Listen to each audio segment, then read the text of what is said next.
mereka bertiga temenan. Kan ceritanya fiksi. Bebas-bebas aja dong. Oh, iya, Bisa aja pulpen temenan sama ini apa? Sama HP, sama lantai. Nah, tapi kita ngambil ceritanya apa tadi? Pohon kelapa, kura-kura, pohon kelapa, burung pipit. Nah, mereka bertiga temenan, kumpul gitu. Ya biasalah kayak orang-orang nongkrong gitu kan. Wih, di depan kelapa Nongkrong. Habis itu si burung pipit sama kura-kura bilang, kalau saya ingin pergi, saya bosan di sini mulu, pengen berkelana kemana, pengen melihat keindahan dunia. Akhirnya burung pipit pergi sudah bertahun-tahun gitu kan, pokoknya nyari ke tempat tinggal lain gitu, nyari pemandangan baru. Terus nggak lama si kura-kura juga gitu, dia bilang sama pohon kelapa, saya akan pergi, pengen melihat keindahan laut, yang lautnya bukan ini doang gitu. Akhirnya dia nyelam ke dalam, terus berkelana jauh kemana. Nah, setelah beberapa tahun silam, mungkin ada 15 sampai 20 tahun, mereka balik, reuni, habis itu saling cerita. Burung pipit pertama cerita, aku habis berkelana ke sana, kan, merantau. Aku melihat di sana kotanya sangat indah, ya kan? Ada ini, ada itu, ya kan? Ada kendaraan ini, kendaraan itu, orangnya seperti ini, seperti itu. Semua pemandangannya indah, gunung-gunungnya, sungainya. Nah, habis itu gantian sih kura-kura cerita, wah sama, saya juga menemukan pemandangan laut yang nggak biasa. Bahkan saya saking sudah jauhnya saya berjalan di bawah berenang, udah saya pernah nemuin itu hewan laut yang belum pernah saya temukan sebelumnya. Habis itu dia juga pernah mencapai daratan, itu daratan yang sangat asing tapi enak dipandang gitu. Nah, yang paling kasihan siapa? Pohon kelapa kan? Pohon kelapa sedih gitu ya kan, dia bingung mau cerita apa gitu.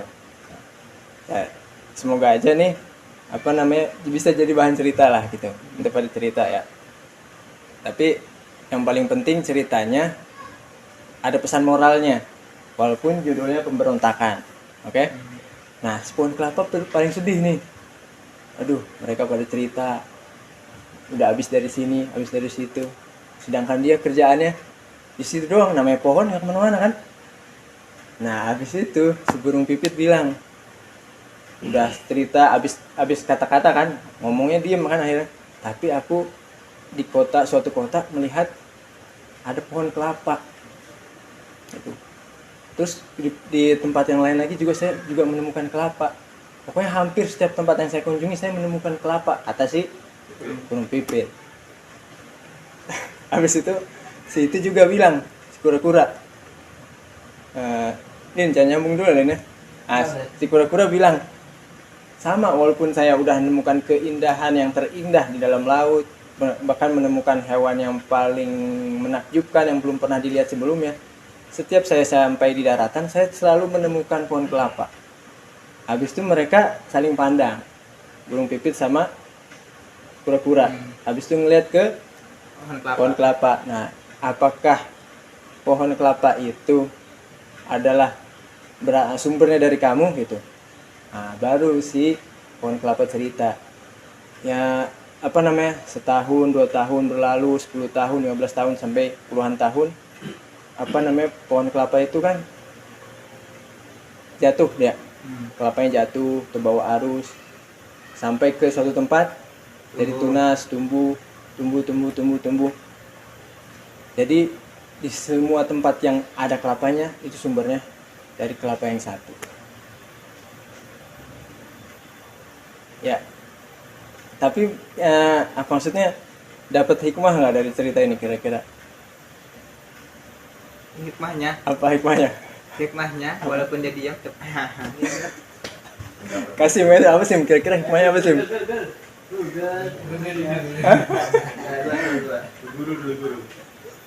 Fari. Ya. Hah? Gimana? Aduh.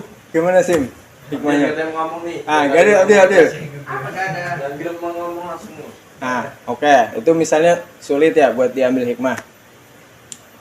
Akhirnya kita berangkatlah ke cerita berikutnya. Ini ada cerita 3 dokter.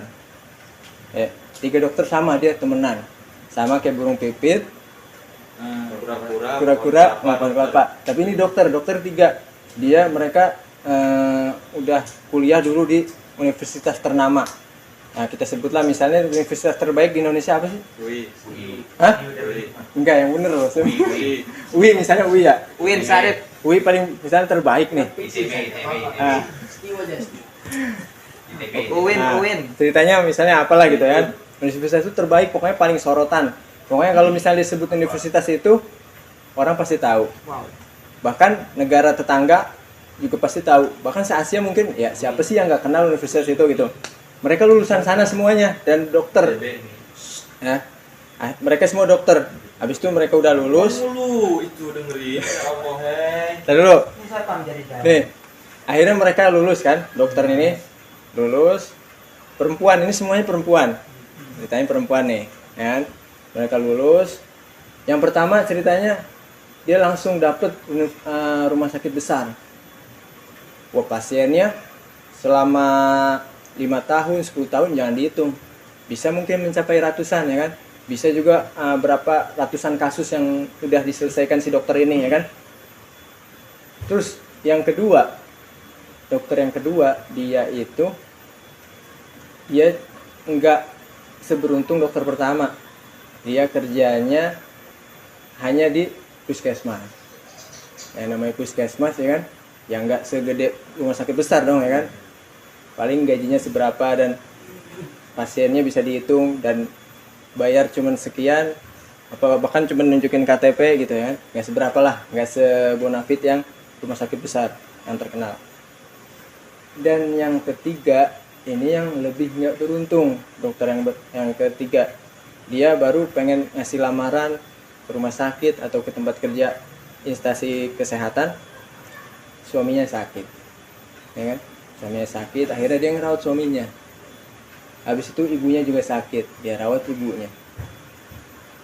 Dia kesel tuh, ya dia nulis akhirnya.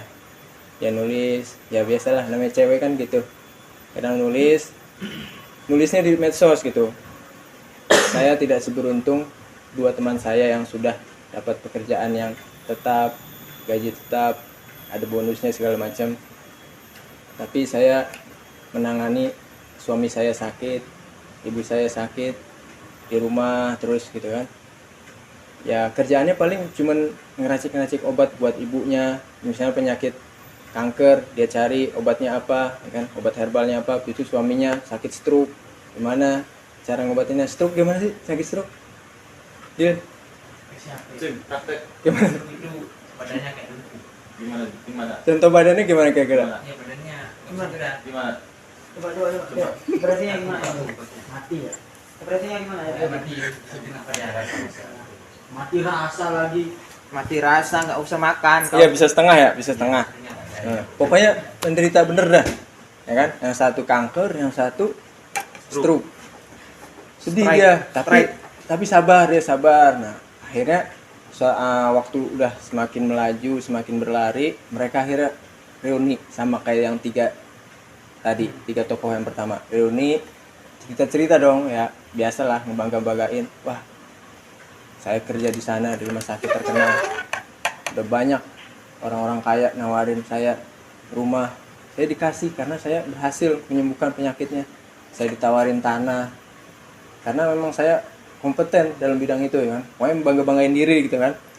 Terus dokter kedua juga sama, saya juga walaupun di puskesmas banyak yang datang ke saya, santri misalnya ya kan. Misalnya gitu kan. Tetap gitu kan. Tapi punya penghasilan gitu. Nah yang ketiga dia cerita gitu. Ya saya nggak seberuntung kalian gitu. Saya ingin ngasih lamaran ke suatu tempat kerja, suami sakit, ibu sakit, akhirnya di rumah aja saya kerjaannya nulis racikan-racikan herbal buat ini itu kan, buat apa kesembuhan ibunya sama suaminya. Nah, tapi udah sama juga berhenti gitu ceritanya. Dokter satu, dokter kedua bilang, nah, tapi saya ini ketika menjalani tugas saya menemukan buku yang itu menjadikan rujukan saya ketika mengobati orang. Judul bukunya bla bla bla bla gitu ya kan. Si dokter kedua juga iya. Nah, habis itu dia saling lihat gitu kan, tahu nama inisial temannya. Berarti walaupun kamu nggak seberuntung kita, bukumu itu dipakai oleh kita dan sama juga menyembuhkan orang banyak. Jadi hikmahnya apa tuh dari dua cerita itu? Ya, walaupun nasibnya nggak beruntung, tapi itu apa? udah habis itu. Ya, jadi apa intinya kira-kira? Apa sih kira-kira Sim? Hikmahnya Tetap sabar. hubungan tidak di semua sisi. Wis. Dia beruntung di sisi yang ini, tapi di sisi lain didapatkan oleh orang yang lain. Jadi setiap orang ada keuntungannya masing-masing. Wis. Oke, mantap. Jadi ya, yang pengen digaris bawahi sebenarnya ini apa namanya? Dokter ketiga. Dan ketiga juga iya, maksudnya pohon kelapa. Jadi filosofinya pohon kelapa, Bung. Kalau orang nulis minimal dia manfaat untuk diri dia sendiri. Jangan kita mikir honor, mikir tulisan kita dibayar. Enggak, kita mikir nulis buat diri kita sendiri. Karena apa, tulisan sebenarnya cermin buat diri kita. Ya kan? Suatu waktu kita udah tulis, udah puluhan tahun lamanya, habis itu juga syukur-syukur anak kita baca, ya, oh bapak saya pernah merasakan ini, gitu kan? Oh ayah saya pernah begini, itu solusinya begini, gitu. Jadi pertama minimal buat cermin diri. Nah, yang lebih luasnya lagi, ditaikan tulisannya, ditingkatkan, ya bisa bermanfaat buat orang banyak. Walaupun dia nggak kemana-mana kayak pohon kelapa, dia tetap memberikan manfaat, gitu. Sekarang nulis, judulnya pemberontakan.